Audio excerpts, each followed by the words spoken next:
Welcome back. آپ دیکھ رہے ہیں سیاست منع اور ہم پاکستان کی تاریخ کے حوالے سے ایک اسپیشل 2 سیریز شو کر رہے ہیں. آج اس کا دوسرا حصہ ہے. ہم نے پاکستان کے بنتے ہوئے، پاکستان سے بننے سے تھوڑا پہلے جو پاکستانی تھاٹ پروسیس تھا، جو مسلمان تھاٹ پروسیس تھا، اور جس کو ٹرانسلیٹ کیا گیا جناح کے خواب کے اندر، ایک سیکولر اسٹیٹ کے اندر، اور ٹھیک 6 مہینے بعد جناح صاحب کا پھر جب ان کی طاقت کم ہونا شروع ہوئی، جب ان کی ہیلتھ خراب ہونا شروع ہوئی، تو یہ پھر سے ٹرانسفارم ہوئی اور پھر ایک فیوڈل اسٹیٹ کچھ اس طرح بن گئی کہ یہاں پہ اسلام نے بھی کہہ دیا کہ فیوڈل سٹرکچر، جاگیرداری جو ہے وہ اسلام میں جائز ہے، ان کی زمینیں لینا ناجائز ہیں. یہ شریعت کورٹ کا ڈیسیجن تھا، جس کی وجہ سے ہماری لینڈ ریفارمز جو ہیں وہ ڈیلے ہوئیں، اور پھر لینڈ ریفارمز ہی نہیں ہوئیں، اور پھر کچھ اس طرح لینڈ ریفارمز ہوئیں کہ میرے پاس 100 ایکڑ ہے لیکن میرے پاس 100 ہاری ہیں جن کے پاس 100 ایکڑ ہیں، لہٰذا میرے پاس 10,100 ایکڑ ہیں، لیکن قانون کہتا ہے کہ بس وہ میری نہیں ہے. اب وہ ہاری کہیں جا نہیں سکتا، وہ ایک الگ بات ہے، لیکن ہم نے قانون کی دھجیاں تو بکھیر دیں. ہم آج جہاں سے شروع کرنا چاہوں گا میں، حسن نثار صاحب، یہ تماشا ہوا، قرارداد مقاصد آیا، گورنر جنرل آئے اور گئے.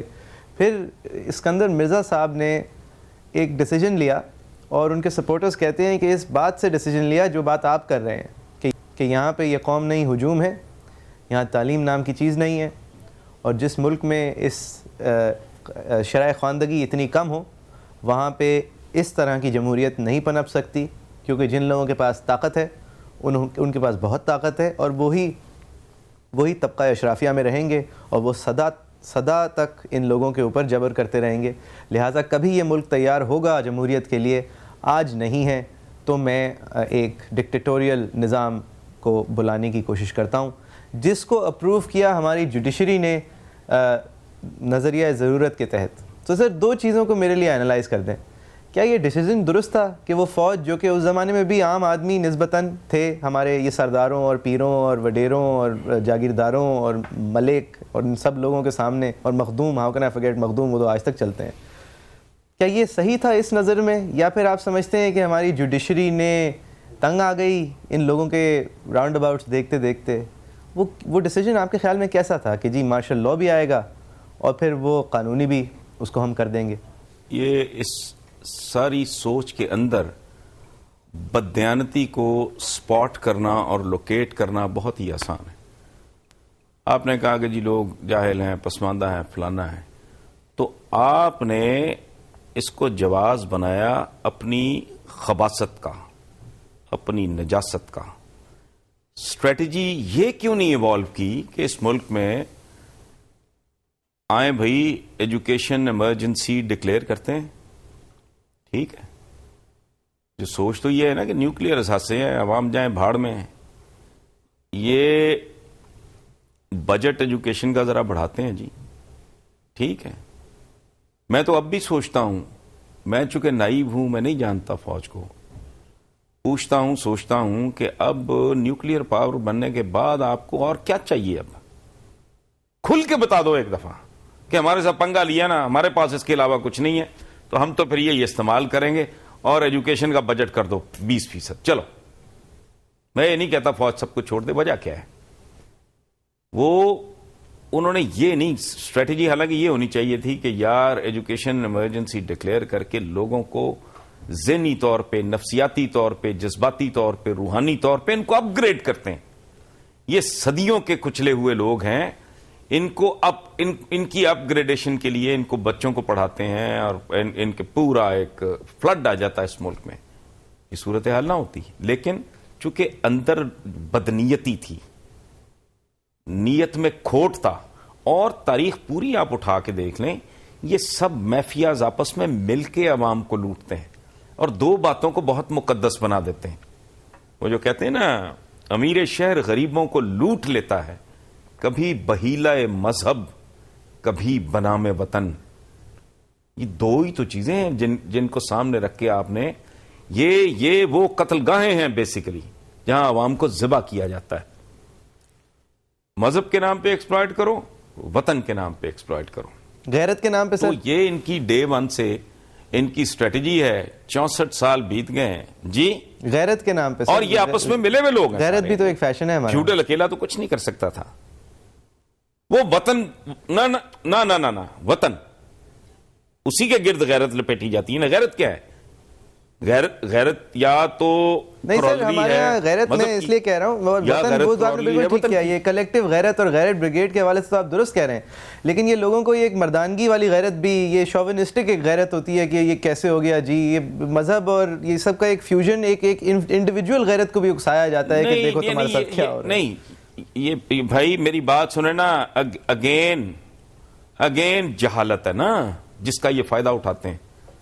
بے غیرت اس وقت نہیں ہوتا کوئی آدمی جب کوئی ناجائز غاصب ہو جائے، بے غیرت اس وقت نہیں بندہ اپنے آپ کو محسوس کرتا یا اس کو کرنا چاہیے جب ہاری کی نمائندگی بہت بڑا جاگیردار کر رہا ہو، مزدور کی نمائندگی بہت بڑا کھرب پتی، ڈالروں میں کھرب پتی صنعت کار کر رہا ہو، اس وقت ان کی غیرت کہاں چلی جاتی ہے؟ وہ اس کی وجہ ہے، وہ آپریشن روم میں بیٹھے ہیں، ان کو پتا ہوتا ہے کہ کون سی غیرت کس وقت جگانی ہے، کس وقت اس کو ٹھنڈا کرنا ہے۔ اچھا، یہ ٹرائی کا بہت پرانا ہے، یہ حکمران رولنگ ایلیٹ، یہ ملا پیشہ ور قسم کا جس کے پاس علم نام کی کوئی چیز نہیں ہے، یہ کبھی نکلے بھوک کے لیے باہر، کبھی کسی ظلم کے لیے باہر نکلے؟ ایبسٹریکٹ سی بات کریں گے، باقی ان کا موٹا ہوتا ہے، یہ کر دو وہ کر دو، لوگوں کو ایکسپلائٹ کرنا۔ خود یہ بالکل دمبوں کی طرح، نمائشی بیلوں کی طرح پلے ہوئے ہوتے ہیں، ان کا لائف سٹائل دیکھیں، کرتے کیا ہیں یہ کیا بیچتے ہیں؟ کبھی غور تو کریں۔ What is it that they sell؟ خواب بیچتے ہیں حسن نثار صاحب، مزدوری خواب بیچتے ہیں، ترخان ہے، لوہار ہے، موچی ہے، ہاں ٹھیک ہے، تو وہ خریدے اس لیے جاتے ہیں کہ لوگ جاہل ہیں، ورنہ چھتر نہ اتار لیں لوگ کہ تم اپنی زندگیاں دیکھو، تم نے سارا کچھ ہمارے لیے رکھا ہوا ہے، اب ہم قربانی دیں۔ کیوں قربانی دیں بھائی؟ تمہاری قربانی کیوں نہ دیں؟ بیسٹ وہ ہوتا ہے، وہ ہم پیٹ پہ پتھر باندھ لیں گے، لیکن یہ اسی طرح ہے، یہ ساری ملی یہ تو بیسٹ ہے، یہ پیٹ پہ پتھر باندھ لیں گے، that's the best line I think۔ گھاس کھائیں گے، ہاں، یہ اسی طرح کے بے شمار جو میں نے تو ایک دفعہ اپنے پروگرام میں میں نے کہا تھا کہ بھائی میں 40-50 جملے لکھ دیتا ہوں، کسی بڑے سے بڑے اپنے سیاستدان کو کہو ان کو استعمال کیے بغیر سیسا پلائی دیوار، میلی آنکھ سے نہیں دیکھنے دیں گے، گھاس کھا لیں گے، فلاں کریں گے، تم نے کھانی گھاس، قوم گھاس کھا رہی ہے آج ماشاءاللہ۔ کوئی شے مجھے سمجھ نہیں آتی، 6000 ماہانہ فیکس انکم، میں نے اس کو جان کے بریک اپ کیا کہ ماہانہ کر کے بعد کمیونیکیٹ کرنے میں آسانی رہے گی کہ جی سال کی اتنی، ایک مہینے کی اتنی آمدنی میں دنیا زندہ کیسے ہے؟ اپنی تو عقل سے باہر ہے بھائی۔ لیکن ان کی دیکھیں آپ، مجھے کوئی اعتراض نہیں لینڈ کروزر پہ، بڑے گھر پہ، بہت اچھی بات ہے اگر آپ نے جائز ذرائع سے کمایا ہے، سیدھی سی بات ہے۔ یہ مجھے کسی نے تانا دیا تھا پچھلے دنوں، تو میں نے کہا جا کے ذرا پتا تو کرو میں ٹیکس کتنا دیتا ہوں۔ تو اگر آپ کی جائز انکم ہے اچھی بات ہے، لیکن یہ ان کا معیشت ہے ان کے لیے، ایک تو ہے نا لوٹ مار ملکی وسائل، پھر انہوں نے اسامیاں رکھی ہوئی ہوتی ہیں، پارٹی چیف کی موٹی اسامیاں ہیں، جو ایم پی اے لیول کا ہے، جو ایم این اے کا اس کی اس سے ذرا کم ہے، جو ایم پی اے لیول کا اس کی اس سے ذرا کم ہے، انہوں نے مشقتی رکھے ہوتے ہیں، اسامیاں رکھی ہوتی ہیں جو ان کی مختلف قسم کی فٹیکس ان کی وہ پوری کرتے ہیں۔ بیرون ملک بھی کسی کی گاڑیاں استعمال ہو رہی ہیں، کوئی کھانا دینا ہے فلاں کے کھاتے ڈال دیا ہے، کوئی جلسہ کرنا ہے وہ فلاں کے، یا کہا بچہ 4 تمہیں اکٹھے ہو جاؤ۔ ان کی تو لیسی لاٹری نکلی ہے۔ یہ وہ لوگ ہیں جنہوں نے پرائز بانڈ خریدا نہیں اور نکل آیا ہے، اور یہ سب آپس میں ملے ہوئے ہیں۔ یہ جو آپ کہہ رہے ہیں نا کہ اس نے یہ کہا تو پھر قرارداد میں تو فلانا، یہ آپس میں مل کے ہی تو لوٹ رہے ہیں یہ۔ اچھا حسن نثار صاحب، اگر ایوب خان کے دور پہ آئیں، بنو امیہ سے یہ کاروبار شروع ہوا جی، ایوب خان کے دور پہ آتے ہیں سر، آ گئے، کنال سسٹم بن گیا، بہت پیسہ آ گیا، معیشت ترقی کر رہی تھی، گولڈن ایئرز کہے جاتے ہیں، بیچ میں کہنا بند کر دیے تھے، اب واپس کہنا شروع ہو گئے ہیں۔ لیکن سر یہ میں معیشت کے علاوہ اگر دیکھوں تو 1 یونٹ بنا، بنگال ناراض ہوا، لوگوں کے اندر پہلی دفعہ ایتھنک رائٹنگ شروع ہوئی کراچی میں، اور پھر پوری ملک کے اندر ایک ایتھنک ڈیوائڈ کریٹ ہو گئی جو کہ پیپر پہ مسخ کرنے کی کوشش کی گئی۔ یہ آپ سمجھتے ہیں ایوب دور نے بھی پھر مزید پرابلمز کریٹ کریں؟ تعلیم، ایک عسکری تعلیم بنانے کی کوشش کی گئی، وہ ناکام ہوئی تو پھر بس تعلیم کو اسی کے حال پہ چھوڑ دیا جس کا خمیازہ ہم آج بھگتتے ہیں۔ سر اکنامکلی گولڈن اگر تھا تو معاشرے کے حوالے سے کیسا تھا وہ دور؟ دیکھیں میں ایک بات آپ کو عرض کروں، ہم زیادہ اوور گلوریفائی کرتے ہیں اکانومی کو۔ اچھا یہ ورلڈ وائڈ کو رواج ہے. I am a student, formal student of economics, ٹھیک ہے. مجھے ایک بات بتائیں, آپ اپنی مثال لے لیتے نا, پھر بعد میں آگے آتے ہیں. مکہ اور مدینہ کی کیا اکانومی تھی؟ Welfare state. بتائیں مجھے. پھر مجھے بتائیں تیموجن جس کو ہم چنگیز خان کے نام سے جانتے ہیں, کیا اکانومی تھی؟ مجھے بتائیں جاپنیز, یہ جرمنز سیکنڈ ورلڈ وار کے بعد کھنڈر, کیا اکانومی تھی؟ Human material. میرے بھائی اصل بات یہ ہے کہ بندہ کیسا پیدا کر رہے ہو تم. رہ گیا ایسٹ پاکستان, وہ تو کیس ہی اور ہے. وہ تو اتنی illogical بات ہے تاریخ کی جو مطلب بچے کو بھی ہضم نہیں ہوتی. مطلب میرا یہ گھر ڈیوائیڈ کر کے ایک حصہ میرا ادھر ہو ایک ادھر ہو, کیسا یہ دلچسپ ایک عجیب و غریب جوکر ٹائپ ہی لگتا ہے سارا سلسلہ. یہ تو عجیب طرح کا کوئی پہیلی سی ہے کہ وہ بیچ میں ایک حصہ ادھر ہے ایک حصہ ادھر ہے. سبحان اللہ, جہاز آپ کے پاس ہے نہیں. او بھائی اگر اسلام ہی وجہ ہے تو ادھر ساتھ نہیں, ساتھ آپ کے ایران ہے, ساتھ آپ کے افغانستان ہے, آگے سینٹرل ایشین اسٹیٹ ہے. ایک ملک کیوں نہیں بناتے تم؟ ان نیشن اسٹیٹ کا تو ماننا ہے یہ کوڑے ہیں, ان کو کوڑ ہے ان کے دماغوں کو. اچھا بنگالیوں کے ساتھ دیکھیں بات سنیں, میں as an under graduate Punjab university میں ایز اے ٹین ایجر پہلی دفعہ, وہ ایک بیچ ہمارا تھا, mine was the first batch. Inter کے بعد انہوں نے کہا جی ہم سبجیکٹ اسپیشلسٹ, پنجاب یونیورسٹی نے ایک اسکیم اناؤنس کی, ہم بھی چلے گئے, پاس پوس ہو گیا, ادھر انٹرویو میں بھی ٹھیک ہو گیا تو ایڈمیشن مل گیا, ہاسٹل چلے گئے. تقریباً 40% کوٹا تھا ایسٹ پاکستان کا, حالانکہ ان کا زیادہ ہونا چاہیے تھا. وہاں سے جو لڑکے آئے, آپ یقین کریں میں بات کر رہا ہوں اپنے تجربے کی, میرے ایج حفیظ خان سے لے کے جاوید ہاشمی تک, یہ سارے لوگ اس وقت کنٹمپریز ہیں. جہانگیر بدر اور حفیظ خان نے الیکشن لڑا تھا, میں اس ایرا کی بات کر رہا ہوں. وہ بنگالی لڑکوں کے ساتھ ہم ایک دوسرے کے ساتھ بڑی محبت سے ملے. 2-2.5 مہینے کے اندر وہ ہمیں منہ نہیں لگاتے تھے, ہم ان کو منہ نہیں لگاتے تھے, because we had nothing in common. ان کے کمروں سے خاص طرح کی اسمیل آتی تھی. وہ فیڈرل سیکرٹری کا بچہ ہونے کے باوجود اگر ایک راؤنڈ سی دھوتی, اچھا مچھلی کھاتے تھے, کانٹے منہ میں جمع کرتے جاتے تھے, پلیٹ میں تھوک دیتے تھے. ہمارے درمیان قدر مشترک تھا ہی کچھ نہیں, نہ زبان, نہ کھانا, نہ پہننا, نہ بود و باش. اچھا لائف سٹائل کا میں بتاتا ہوں کہ 20 تاریخ کو ہم تقریباً 100%, ہم سارے کے سارے ویسٹ پاکستانی سے, ہم اس کے بعد ادھار پہ گزارا ہوتا تھا کینٹین اور کیفیٹیریا پہ. بنگالی مزہ رہا ہے, کبھی کسی کو سگریٹ پوچھ جائے, وہ ان کو بڑا ناپ تول کا اشاری نظام, ان کی ٹریننگ اس طرح کی ہوگی. میں اچھائی برائی کی بات نہیں کر رہا, we have nothing in common. صحیح ہے نثار صاحب, میں آج بھی اس پنجاب جاؤں تو میں ایٹ ہوم فیل کرتا ہوں, میں فرنٹیئر کی طرف چلا جاؤں. لیکن سر یہ جو باتیں آپ as a student of certain kind of human understanding, as a student of anthropology, آپ جو چیز نیوٹرلی بتا رہے ہیں, ان ساری چیزوں کو ہی تو ہم نے مذاق بنا کے کہ یہ چھوٹے ہیں, یہ کالے ہیں, ہم بڑے ہیں, ہم طاقتور ہیں, یہ دیکھو کہاں سے آئے ہیں, نہ ان کو بولنا آتا ہے, ان کے اندر سے بو آتی ہے. سر یہ ساری چیزیں ہم نے قدرت اللہ شہاب, نہیں قدرت اللہ شہاب کی بہت مشہور کتاب ہے, آپ کی نظر سے گزری ہوگی, شہاب نامہ.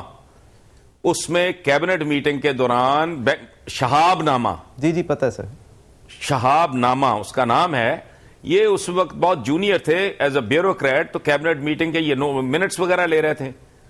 تو امریکہ سے کوئی خیرات آئی سینیٹری کے سامان کی صورت میں, بنگالی وزراء نے کہا کہ اس میں سے ہم بھی دے دو, تو ویسٹ پاکستان کے سارے جو تھے نا مشٹنڈے کیبنٹ میں, وہ ہنس پڑے کھلکھلا کے, اور انہوں نے ان کو ریڈیکیول کرنا شروع کر دیا, اور یہ کہا کہ تمہیں تو رفع حاجت کے لیے کیلوں کے جھنڈ کے پیچھے بیٹھ جایا کرو, تم نے کیا کرنے ہیں کموڈ اور یہ سنک وغیرہ. سنیں آپ, یہ ایٹیچیوڈ تھا. 50s میں ان کی ایک شارٹ سٹوری بہت مشہور ہوئی تھی, 50s میں چھپی تھی, ہم نے تو لیٹ پڑھی, کہ ایک بندہ آتا ہے پاکستان, اس کی ترقی دیکھ کے بنگالی خوش ہوتا ہے, اور یہ ہوتا ہے اور وہ ہوتا ہے, اور بالآخر وہ سجدہ دیتا ہے سڑک پہ. تو اینڈ وہ کرتا ہے, کنکلوڈ کرتا ہے وہ شارٹ سٹوری کہ مجھے سڑک سے پٹسن کی خوشبو آئی. مطلب یہ کہ ہمارا خون چوس کے یہ یہاں ڈیولپمنٹ کر رہے ہیں. تو یہ تھا, اور یہ آپ بالکل کہہ رہے ہیں, یہ کالے ہیں, یہ ناٹے ہیں. جس طرح میرے خیال سے اگر آپ کراچی کی آج کی سیاست دیکھ لیں سر, اس کو منی پاکستان کہتے ہیں. ہم آج بھی وہی کر رہے ہیں سر. یہ چھوٹے ہیں, یہ پتلے ہیں, یہ بڑے ہیں, یہ بیوقوف ہیں, تو ان کے اندر ذہانت ہے, یہ پڑھے لکھے نہیں ہیں. ہم کرتے ہی کچھ اس طرح ہیں. ہم ایتھنکلی, مجھے ایک سوال کا جواب دیجئے.